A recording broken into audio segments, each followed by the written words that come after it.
દાહોદના દેવગઢ બારિયા તાલુકાના નાળાતોડ ગામ નજીક માદક પદાર્થની તીવ્ર દુર્ગંધની તપાસ કરવામાં આવી હતી, જેમાં આરોપી દાદા પ્રેમ પટેલે ખેતરમાં ગાંજાનું વાવેતર કર્યું હતું, જ્યારે પુત્ર શૈલેષ સૂકા ગાંજાનું પેકિંગ કરીને વેચાણ કરતો હતો। આ દરમિયાન સ્પેશિયલ ઓપરેશન ગ્રુપે ડ્રોન કેમેરાની મદદથી કુલ 79,455 લીલા છોડ અને સૂકો ગાંજો જપ્ત કર્યો હતો।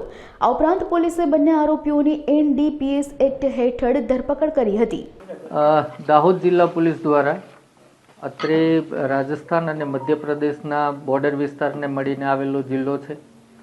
જંગલ વિસ્તાર ખૂબ મોટો છે અને ગીચ જંગલ વિસ્તાર અને પહાડી વિસ્તાર હોવાના કારણે અહીંયા આરોપીઓ વારંવાર ગાંજાની ખેતી કરતા હોવાનું ધ્યાન પર આવેલ, જેથી 2023થી દાહોદ જિલ્લા પોલીસ દ્વારા આ પ્રકારની ગાંજાની ખેતી પકડી પાડવા માટે ડ્રોન ટેકનોલોજી સાથે આર્ટિફિશિયલ ઇન્ટેલિજન્સ અને મશીન લર્નિંગનો ઉપયોગ કરવામાં આવે છે।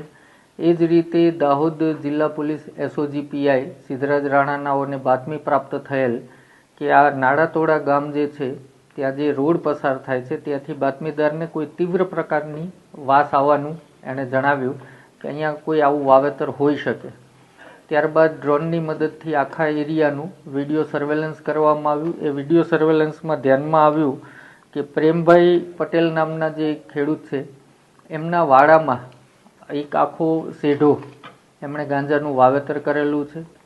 ત્યારબાદ દાહોદ જિલ્લા પોલીસે સદર જગ્યાએ રેડ કરતા આશરે 79 લાખ રૂપિયા એટલે 79 લાખ રૂપિયાનો ગાંજાનો મુદ્દામાલ પ્રાપ્ત થયેલ, જેમાં પ્રેમભાઈ અને તેમના પૌત્ર શૈલેષ રમેશ પટેલ નાઓની ધરપકડ કરવામાં આવી। દાહોદ જિલ્લા પોલીસે નશાનું વાવેતર આ મહિનામાં આ એક કેસ છે। એ ઉપરાંત મધ્યપ્રદેશથી રાજસ્થાન જે પોસ્ટ ડોડાની હેરફેર થતી હોય છે એના 3 કેસો પકડી પાડેલ છે। આમ દાહોદ જિલ્લા પોલીસ દ્વારા જાન્યુઆરી મહિનામાં આશરે 1,60,00,000ની માતબર રકમનો નાર્કોટિક્સનો જથ્થો પકડી પાડવામાં સફળતા મળેલી છે।